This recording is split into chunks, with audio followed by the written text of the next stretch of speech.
Kenyan youth to employ.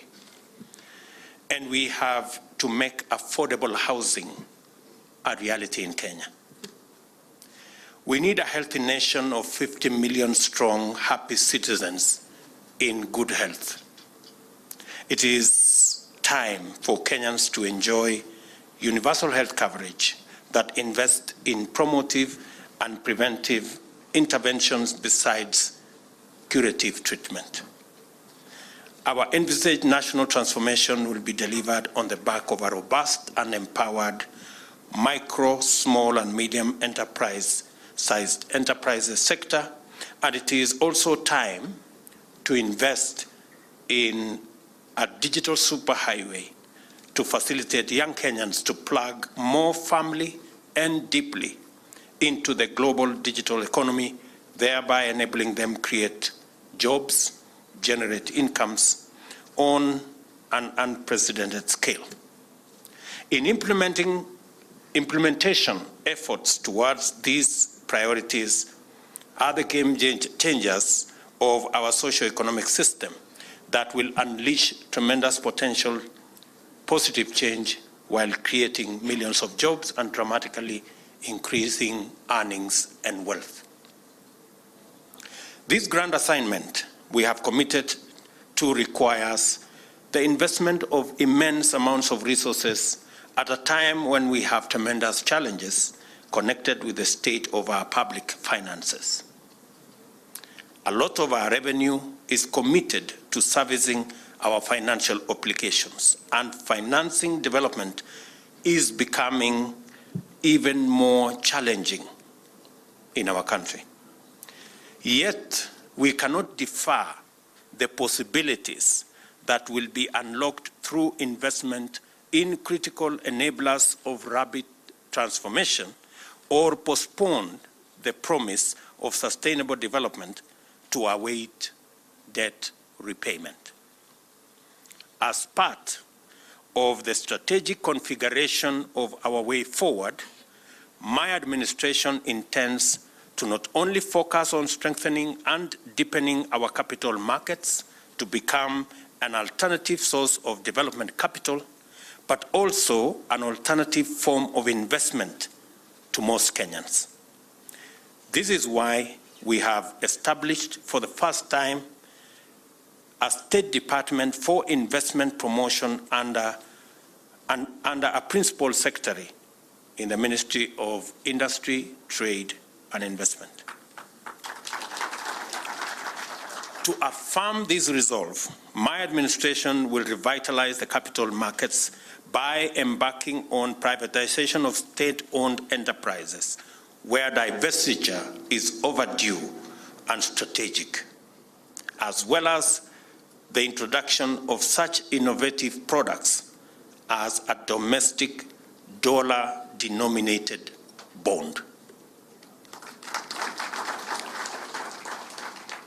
I have said and made a commitment, and I have asked the ministry concerned that between 5 and 10 public enterprises that are mature should be listed in the next 12 months.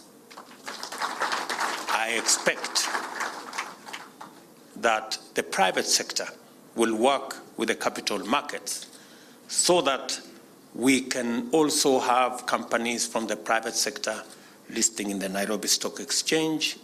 My government is prepared to work with companies that want to list in the stock exchange to overcome some of the challenges that you may have that are denying you the opportunity to list in the stock exchange. In order for us to do this, the government is embarking on review of the existing privatization law with a view to repealing it or replacing it with a legal and less inhibiting and more facilitative policy framework to steward rapid privatization processes.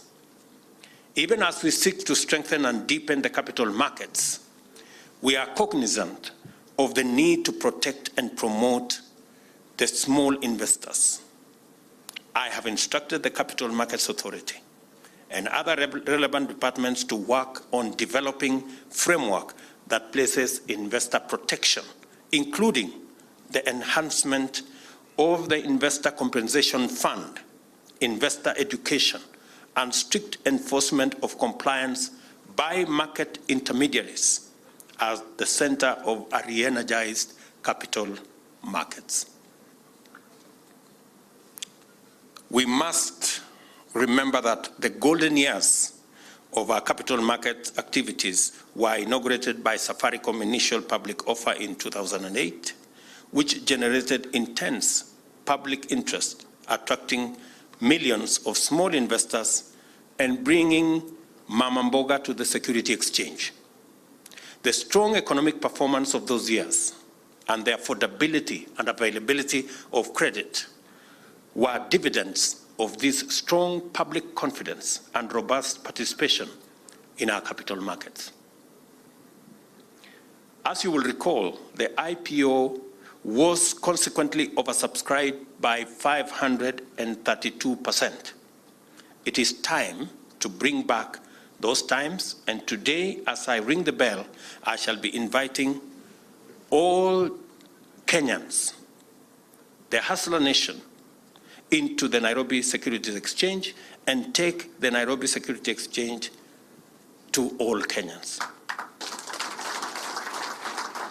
I remember, and I want to ask the leadership of CDSC, is it?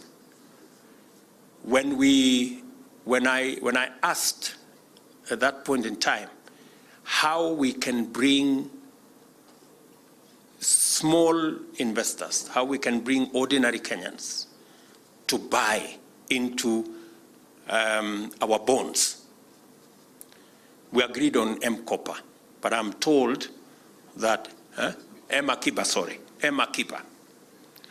But it did only, there was only one bond list at that time, and it ended there. Mr. Njuguna, you are you're a big player. You understand how this should work.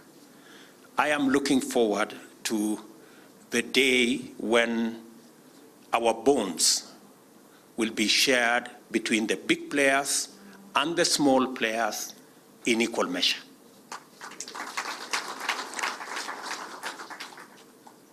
I want to ask, and I must congratulate our banks. They have stood with us. Whenever we went to the market with our bonds, they have supported us. They've always been there. But I also want to ask that we bring the other Kenyans into that space. We all agree it's a profitable space.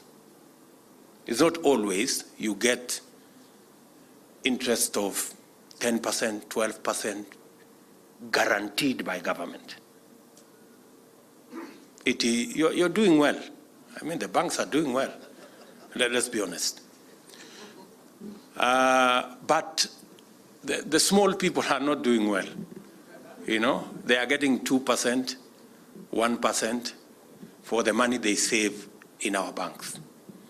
I think it's only fair that we begin the journey to even our returns. Let us even the returns. Because bottom-up is about not leaving anyone behind. Let's move together. It's the best way to grow the economy. Inequality breeds suspicion. The more we create an unequal society, the dangerous it becomes. We should proactively, deliberately work together towards minimizing and reducing inequalities in our society by making sure that we democratize opportunities for wealth creation. Let me repeat it again. I am saying we must work deliberately to equalize opportunities and democratize opportunities for wealth acquisition by making sure that we democratize opportunities for each and every one of us to get a slice of the cake. Additionally, my administration has set out its commitment to promote the public-private partnership framework as yet another preferred mode of development financing, which we intend to rely on in mobilizing necessary funding for investment in diverse sectors, including roads, housing, water, energy, ICT, and agriculture. This renewed commitment to the growth of capital markets, inbuilt with well-developed modalities that provide clear and effective exit mechanisms for our public-private partnership investors, should serve as the highest assurance from my administration to investors that their investments are safe and that their investment decisions in Kenya are made in a predictable, coherent, and stable environment. I want to persuade you that the growth of the capital market has to be a shared agenda of my government and the private sector. There is need for both sectors to work together in good faith, develop trust, and make reciprocal contribution to its success. It is my hope and desire that the private sector will reciprocate the government efforts to accelerate privatization and develop our capital markets by offering more privately owned enterprises for listing at the Nairobi Securities Exchange as part of their contribution. And on this note, I want to congratulate Bio for beginning the journey to list in the stock exchange, and also congratulate Credit Bank. I am told that they too, Madam Korir, they too have gotten the necessary approvals to list in the stock exchange. That is a positive signal for all of us, including those of us in the public sector. The envisioned growth of the capital markets will be sustainable through processes that place due consideration to environmental protection and climate change mitigation. I challenge capital markets players to devise with innovative solutions and incentives that reward best practices based on environment, social, and governance principles.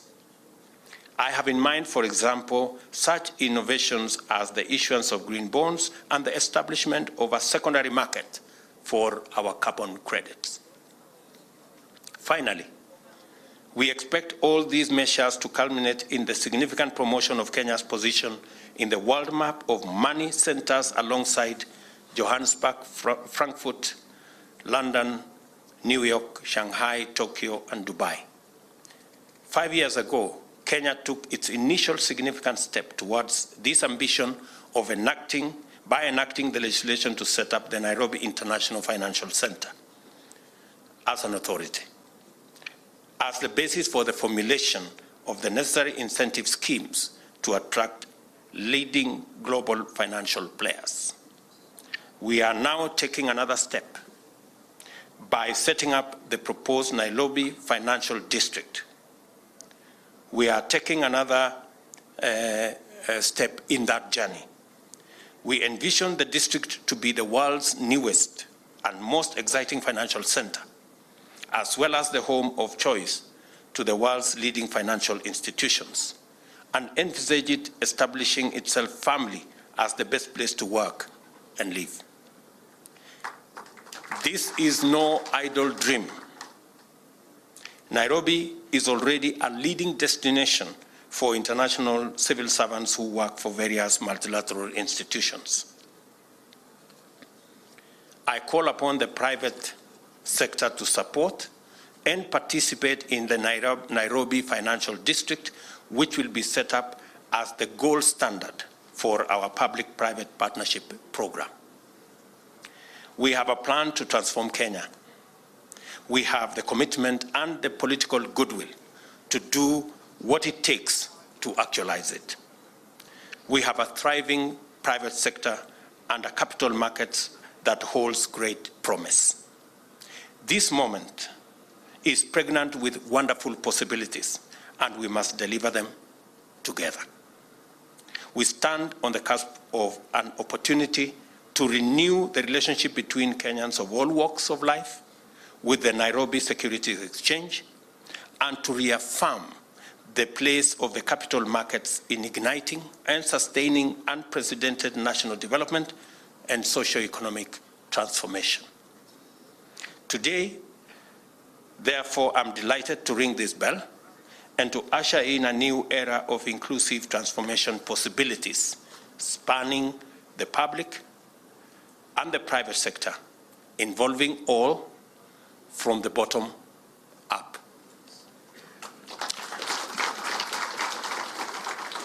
And let me assure my good brother, Kili, that I know the contribution of the pension ecosystem in the development of our country. I know what our pension system is doing in mobilizing savings. I am pleased to hear what you can do.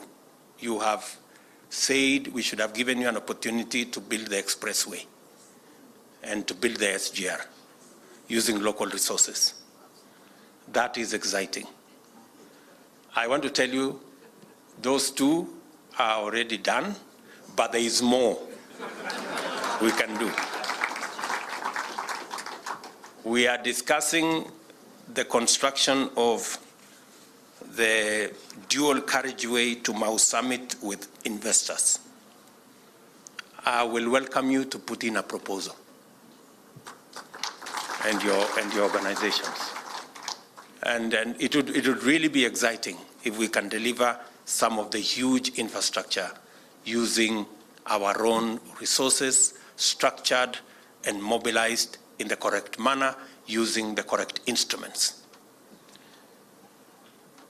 Because of what I said, you have an appointment in my good office with your various organizations on Thursday afternoon at 2:30.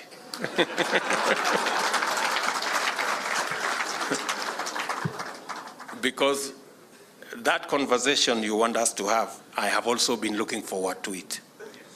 So we will pick up from where we have left today, and I hope you mobilize your sector to come and have a conversation with us. We will continue to have this engagement. Nobody has the monopoly of all knowledge, but together we can build a genius economy if we work together. So I am very confident that working together with respect and making sure that we are courteous to one another, we can be able to, and we do not have a choice. Failure, good people, is not an option. This is our country. Collectively, we must work at it and make sure that we all succeed. As my good deputy has said, we are prepared to listen. We want to give way. If we have a good idea and you have a better idea, we will agree to give way our good idea for your better idea, because that's the only way we can take Kenya forward. So I want